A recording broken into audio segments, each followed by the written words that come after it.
Revelation 1113.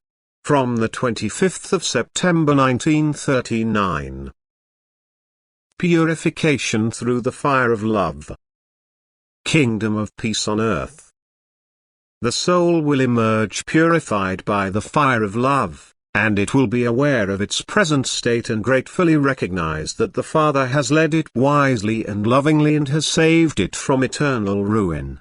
And the earthly life will appear to it only as a shadow. It is overcome and only faintly clings to the memory, since everything sorrowful now no longer touches the soul.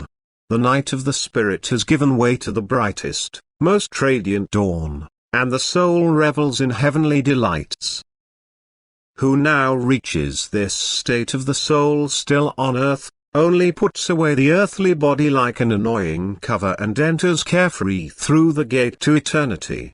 However, this purification process of the soul must have begun before, otherwise it is impossible for the soul to purify itself from all dross and to emerge crystal clear, as is necessary for entering the spheres of light in the hereafter.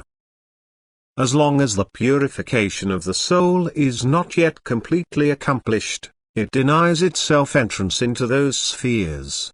It still somehow clings to the old world and is not yet completely loosened, so this bond must first be removed, and this is only possible through love, which is opposed to suffering. Through the intimate love with which a person wants to remedy the suffering of others. And thus this fire of love will consume the last remnant of the dross still clinging to the soul, and the soul emerges completely purified from the purification process. Whoever visualizes this procedure, will now also recognize in what way love has a redeeming effect. He will understand that it is only through love that it is possible to be able to enter the kingdom of eternal peace. And so people give love to each other, working to keep suffering away from each other, and always put love for the neighbor and therefore also for God before all action and thinking. The kingdom of peace will also already be on earth, and people could travel the earth's journey without deep suffering.